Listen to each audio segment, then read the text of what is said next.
In this episode of Getting to Know the TS27, I talk about Retards, my last week on Earth, and my music gear, but the gameplay in the background is some Black Ops action. I hope you guys enjoyed my When Things Go Badly that came out last week in Black Ops. That was some of the funniest shit I have ever put in a video, so I hope you guys enjoyed that, and you enjoy the gameplay in the background. Now, if you have a question for me, leave it down in the comments section, and I will get to it next time. Or if you want to talk about something I said in the video, we'll have a discussion down below. And no, I don't mean in my crotchal region, I mean in the comments section. Let's get it started. First question is from Liam Legit, and you know it's legit because he's got 2 G's and 2 T's in his name. What is your opinion on Americans referring to mentally disabled people as mentally retarded? As many know, if they came to the UK and said it, they would be killed on the spot. I agree with you. I try not to use terms that would offend anyone unless I mean to offend them. If you're pissing me off, I'm going to offend you, whether you like it or not.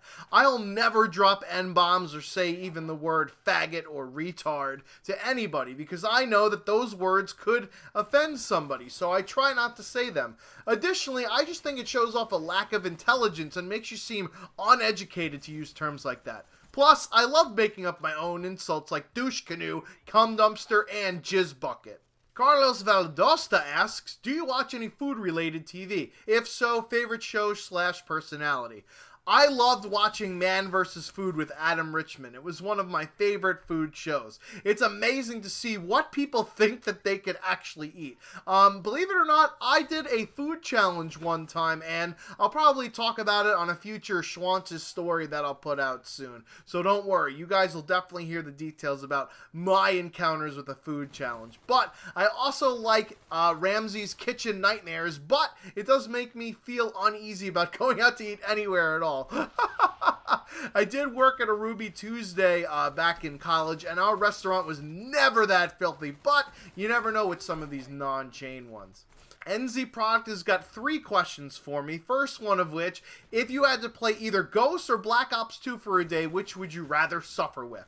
Black Ops 2, to be honest with you. I could have fun in that game if I play Hardcore Kill Confirm, or maybe even some custom games with buddies, or some of the party games like Gun Game and Sticks and Stones.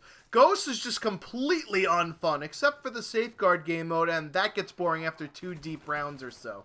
Second question, David Vondahar arrives at your doorstep right now. What do you say / do? I'll ask him that if I rub his bald head, would it give me good luck / connection with his game? Third question, who is my favorite member of the crew? Hope the rest don't take offense. Well, I don't really have a favorite crew member. I seem to game with Knott's Predator the most, so I guess I'll just go with him. But there's always fun when there's a group of us raging / playing. We are the Wrecking Crew.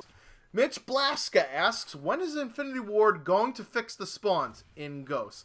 They've apparently been trying the past couple of patches to fix Ghosts. I've seen it in the patch notes. They've been trying to fix the spawns, but I don't think anyone, Infinity Ward included, gives a shit about Ghosts anymore.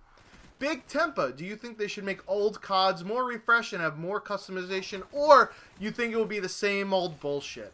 Well, I think they should leave the older Call of Duty games alone. I couldn't even imagine the community getting their hands on some of my favorite older games like Call of Duty 4 or MW2 if they kind of re-released them and patched the stuff that's actually broken with it. I do, however, want them to go back and patch the game so that they're not infested with these hacking little shit stains. It's so fucking annoying to me to try and go back and play the older Call of Duty games which are actually enjoyable, but then you run into a fucking hacker after like a half an hour to an hour of playing any of the older Call of Duty games, except for really Modern Warfare 2, but that's not the case on the PS3. On the PS3, I've heard it's hacked to fuck, but at least it's not on Xbox, knock on wood. You hear that shit? I'm knocking on my desk right now. More customization, though, isn't the issue with Call of Duty. It's the broken gameplay mechanics in the case of Black Ops MW3 and Black Ops 2, or a flawed design philosophy in the case of Call of Duty Ghosts.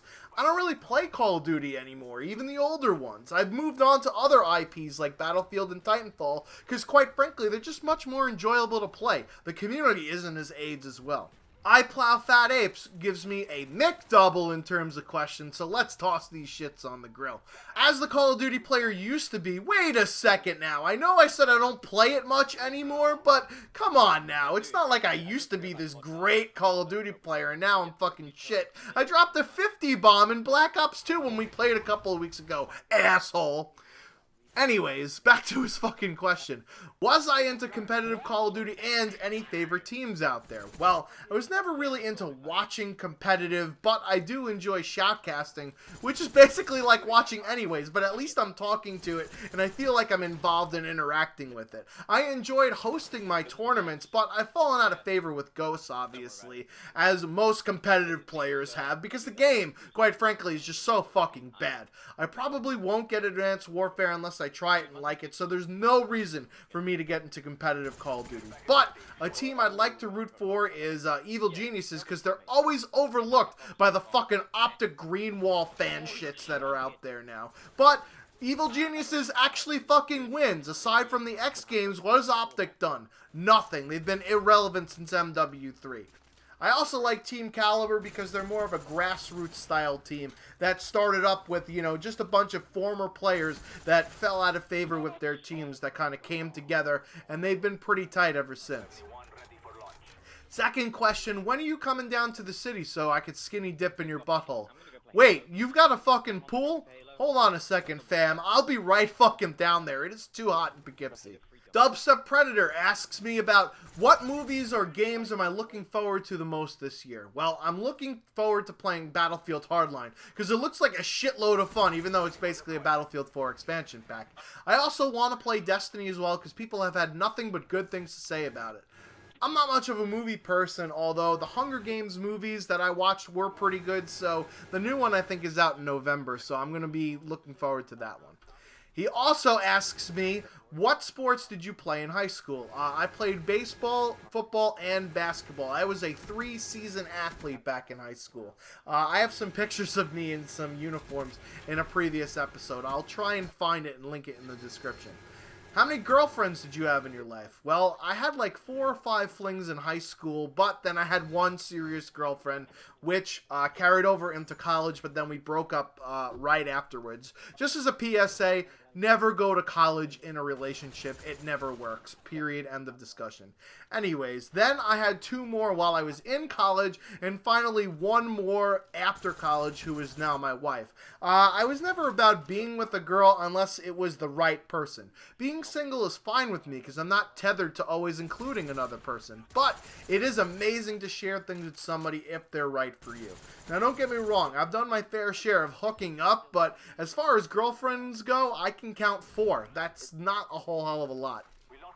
Also, what do you think about this YouTube buying Twitch rumor? I've seen this feature where YouTube gets a notification when you're streaming on Twitch. I tried it the last time I streamed, but I don't know if it actually did anything. By the way, if you're not following me on Twitch, there is something mentally wrong with you. I'm not going to call you a retard because that would be in bad taste, but follow me on Twitch. It'll be down in the description. I think Twitch already has a revenue stream lined up and ready to go. With YouTube, it's harder for them to monetize because they have to do it based on ad revenue, which may or may not play in certain locations, whereas Twitch has the whole subscription program and the mod icons and all those other beepity bops that they could do to just, you know, get cash grabs. YouTube really doesn't have to change anything about Twitch. I hope the plan isn't to integrate it fully, but rather just replace any YouTube streaming with Twitch in its entirety. But that's Google for you, though. If somebody is doing it better, either compete with them and fail, like in the case of Google+, or just buy them in the case of Twitch.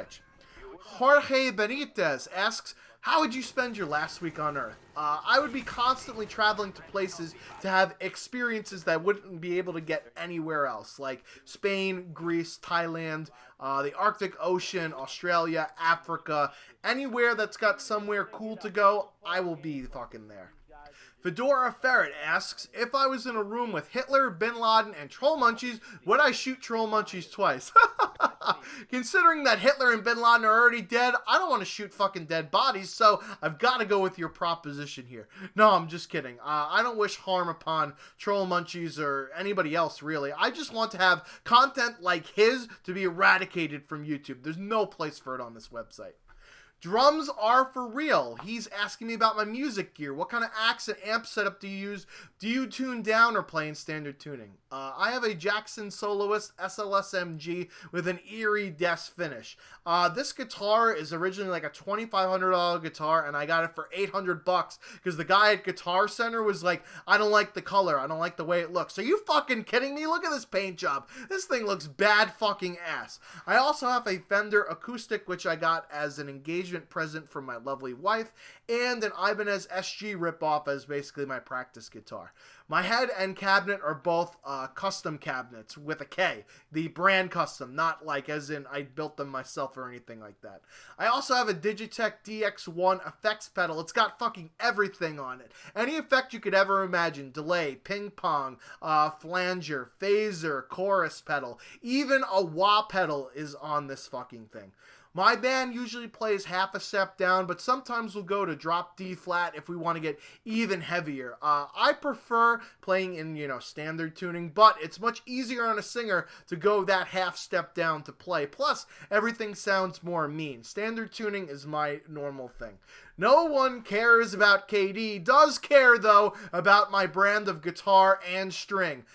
Prefer ESP and Epiphone. They have sustainability and a great sound, and I use Ernie Ball Super Slinky. For guitars, I'm never married to a brand.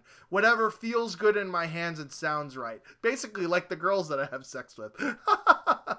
Anyways, I also use Ernie Ball Power Slinkies because I tune my guitar half a step down, as I mentioned earlier, so I want a bigger string with more crunch. And for my acoustic, I use Diodario strings, but honestly, doesn't really make a difference.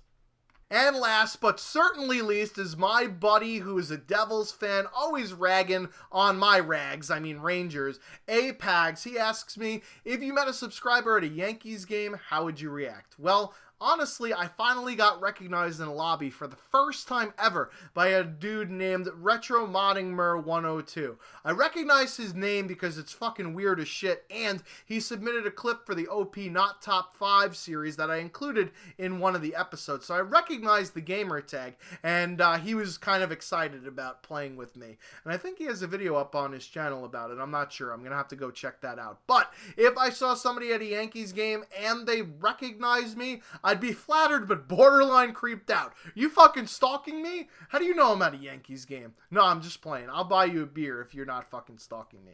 That's gonna do it for the questions here. Hope you guys got inside of my crazy head with some of these answers. If you got a question for me, don't be shy. Leave it down in the comment section. This has been Getting to Know the Schwantz27.